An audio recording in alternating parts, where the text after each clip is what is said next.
GDS নিয়ে অনেক দিনই কোনো আপডেট আসেনি আমাদের চ্যানেলে। আজকে জিডিএসের থার্ড মেরিট লিস্ট সম্পর্কে সম্পূর্ণ আপডেট কিন্তু তোমাদেরকে দেবো। থার্ড মেরিট লিস্ট কবে আসতে পারে, যাদের নাম্বার অনেকটা ভালো আছে অর্থাৎ 90 আপ আছে তারা কিন্তু অনেকটাই অপেক্ষায় ছিল যে ফার্স্ট সেকেন্ড মেরিট লিস্টে আমাদের নাম আসেনি, তাহলে থার্ড মেরিট লিস্টে কি আসতে পারে কি না, আজকে থার্ড মেরিট লিস্ট কবে নাগাদ আসতে পারে একটা এক্সপেক্টেড ডেট, এবং তার সাথে সাথে একটা এক্সপেক্টেড কাট আপ তোমাদেরকে জানাবো যে না কেমন কাট আপ, মানে অ্যারাউন্ড কেমন কাট আপ তোমাদের থার্ড মেরিট লিস্টে যেতে পারে, যাতে তোমাদের একটা ক্লিয়ার ধারণা আসে। ঠিক আছে, এতে যাদের ভালো নাম্বার আছে 90 আপ তারা কিন্তু বুঝতে পারবে তাদের নাম এবার থাকবে কি থাকবে না, মানে থাকতে পারে কি থাকতে পারে না। তার সাথে সাথে যাদের নাম্বার কম আছে তারা কিন্তু এটা ধারণা করতে পারবে যে থার্ড মেরিট লিস্টে যদি এরকম কাট আপ যায় তাহলে আমাদের নাম আদেও আসবে কি আসবে না। ঠিক আছে, ভিডিও প্রথম থেকে শুরু করছি। ভিডিওটা প্রথমেই কিন্তু দেখার সাথে সাথে লাইক করে দাও, লাইক করলে তোমাদের উৎসাহ আমরা পাবো এবং সেখান থেকে কিন্তু পরবর্তীতে ভিডিও করতে আমাদের হেল্প হয়। ঠিক আছে, তো প্রত্যেকে কিন্তু ভিডিওটা লাইক করে দেবে এবং এই ভিডিওর কমেন্ট সেকশনে অবশ্যই প্রত্যেকে কমেন্ট করে জানাও যে তুমি কোন ক্যাটাগরি থেকে কোথায় এবং কত পার্সেন্টেজ নিয়ে অ্যাপ্লাই করেছো, মানে তুমি মাধ্যমিকে কত পার্সেন্ট ছিল, তুমি কোন ক্যাটাগরি থেকে এবং কোথায় অ্যাপ্লাই করেছো, প্রত্যেককে রিপ্লাই দেবো। তুমি এবার জিডিএসে মানে মেরিট লিস্টে তোমার নাম থাকবে কি থাকবে না সেই সম্পর্কে কিন্তু আমরা প্রত্যেককে কিন্তু ধরে ধরে রিপ্লাই দেবো। যাদের প্রিভিয়াস ভিডিওয় কমেন্টে যাদের আমরা রিপ্লাই দিতে পারিনি, অর্থাৎ যারা অনেক পরে পরে কমেন্ট করো তাদের রিপ্লাই দেওয়া পসিবল হয় না, তারা কিন্তু এখানে কমেন্ট করবে, রিপ্লাই কিন্তু দিয়ে দেবো। তো আজকে আমরা সেই সম্পর্কে জানবো থার্ড মেরিট লিস্ট কবে বেরোবে কি না, সব কিছু বিস্তারিত প্রথম থেকে জানাবো।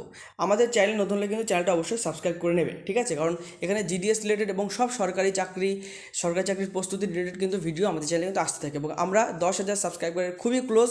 অবশ্যই কিন্তু তোমরা সাপোর্ট করলে সেটা কিন্তু খুব তাড়াতাড়ি পূরণ হয়ে যাবে।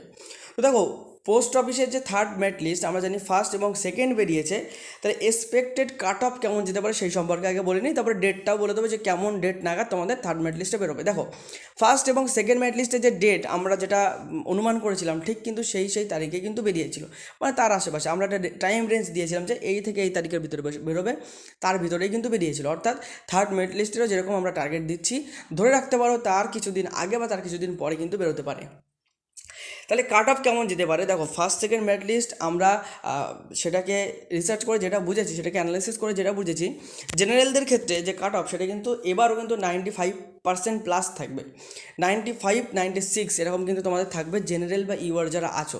খুবই কিন্তু কম হবে সেই এক্সপেক্ট কিন্তু তোমরা করো না, তার কারণ এখানে কিন্তু প্রায় 30 থেকে 40% ক্যান্ডিডেট কিন্তু ফেক অ্যাপ্লিকেন্ট আছে, যারা কিন্তু ফেক অ্যাপ্লিকেশান করেছে।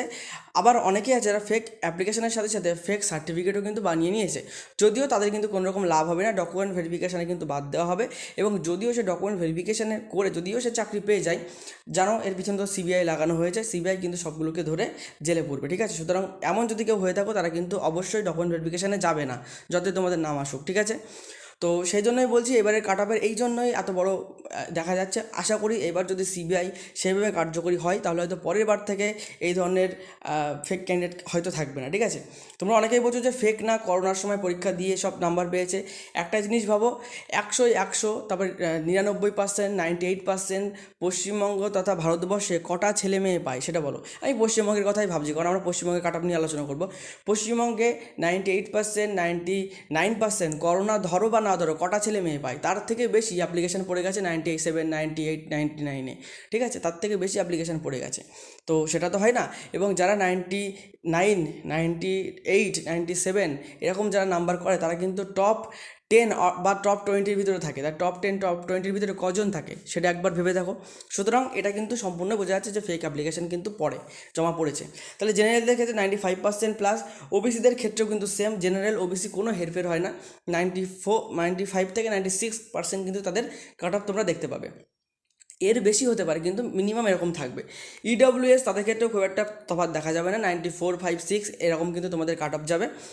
এসসিদের ক্ষেত্রে সেক্ষেত্রে আমরা দেখতে পারি এসসি যারা অ্যাপ্লাই করেছিলেন 90% আপ, অর্থাৎ এসসিদের 92% যাদের আছে, 92, 93 তারা কিন্তু এখানে চান্স পেয়ে যেতে পারো থার্ড মেরিট লিস্টে। এসটিদের ক্ষেত্রে কিন্তু 90%, অর্থাৎ আমরা দেখছি যে লোয়েস্ট কাট অফ কিন্তু এবার এসটিদের যেতে চলেছে 90%, তার নিচে হয়তো নামবে না। ঠিক আছে, পিডাব্লিউডি যারা আছে তাদের ক্ষেত্রে সম্পূর্ণ আলাদা, তাদের ক্ষেত্রে কিন্তু 85% নামতে পারে। ঠিক আছে, কারণ পিডাব্লিউডি ক্যান্ডিডেট কিন্তু খুবই কম থাকে। জেনারেল যে ক্যান্ডিডেট সেখানে আমরা দেখতে পাচ্ছি এসটিদের 90% নামতে পারে, তার নিচে কিন্তু নামবে না, বাকিদের কিন্তু সবই 90%-এর বেশি থাকবে। পিডাব্লিউবিডিদের ক্ষেত্রে বলতে পারছি 85% এক্সপেক্টেড নামতে পারে। এর 1-2% কমও নামতে পারে, বেশিও নামতে পারে। এবার দেখবে এই মেরিট লিস্টে অনেক জায়গায় পেয়ে যাবে যে 86%-এ কোনো জেনারেল বা কোনো ওবিসি চান্স পেয়ে গেছে। তো এটা ভাববে যে সেই মেরিট লিস্ট মানে সেই জোনে হয়তো কেউ অ্যাপ্লাই করেনি তেমন, তার জন্য হয়তো তার নাম এসেছে, ঠিক আছে? এগুলো কিন্তু ধরার ভিতরে পড়ে না, আমি কিন্তু ইন জেনারেল সবার ক্ষেত্রে ভেবেই কিন্তু বলছি, ঠিক আছে? তাই কাট অফ সম্পর্কে একটা ধারণা পেলে অবশ্যই তোমাদের কত নাম্বারে কোন জোনে কোন ডিভিশনে এবং কত পার্সেন্ট মার্কস নিয়ে কোন ক্যাটাগরি থেকে অ্যাপ্লাই করেছিলে সেটা কিন্তু কমেন্টে জানাবে, প্রত্যেকে কিন্তু রিপ্লাই করে দেওয়া হবে। এবার নেক্সট আসছে expected third merit list date.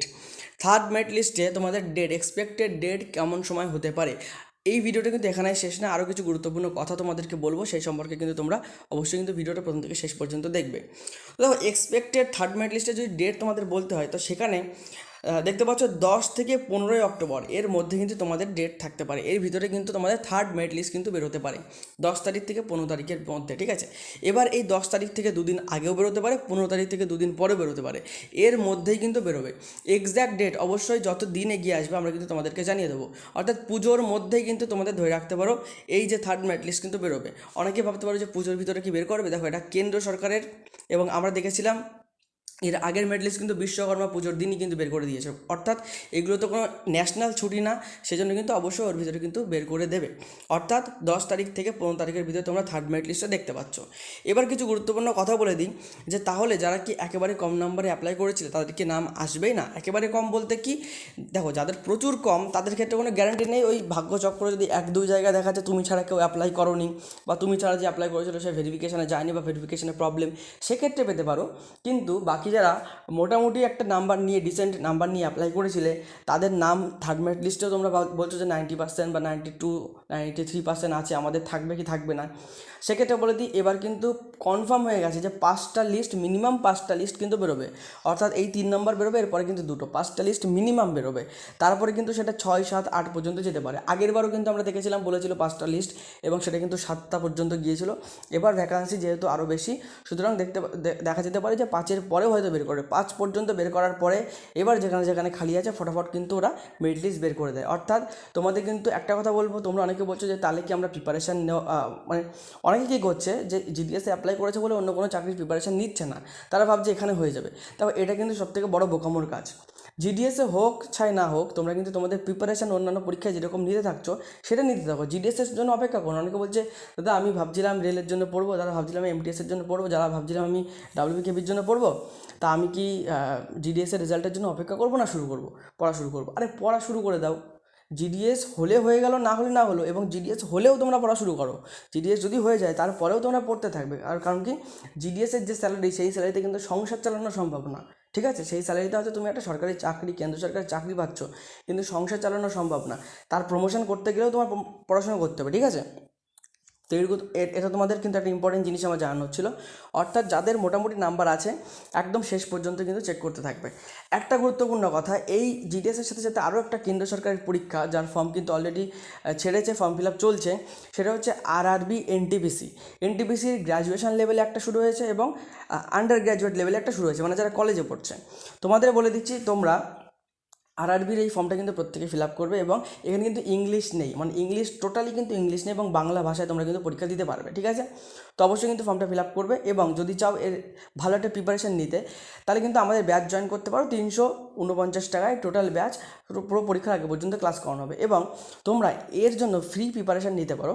ডেসক্রিপশানে একটা লিঙ্ক পাবে, হোয়াটসঅ্যাপ গ্রুপের লিঙ্ক, এনটিপিসি গ্রুপ বলে দেখবে লেখা আছে, ওই গ্রুপে জয়েন করবে। সম্পূর্ণ বিনামূল্যে তোমাদের কিন্তু কিছু গাইডেন্স আমরা করার চেষ্টা করব, তার সাথে সাথে কিছু নোটস, কিছু সাজেশান, এবং তোমাদের যাবতীয় ডাউট ক্লিয়ার, তোমাদের যত মনের কোশ্চেন আছে সেগুলো কিন্তু আমরা ওখানে সম্পূর্ণ বিনামূল্যে প্রত্যেকের জন্য কিন্তু ওপেন করে রেখেছি, যাতে প্রত্যেকে কিন্তু একটা ভালো প্রিপারেশন নিতে পারে, ঠিক আছে? আর যদি মনে করো যে না আমি কোথায় পড়বো বুঝতে পারছি না, আরআরবি এনটিপিসির জন্য ভালো প্রিপারেশান, সেক্ষেত্রে কিন্তু আমাদের ব্যাচ বন্দে ভারত ব্যাচ কিন্তু জয়েন করতে পারো।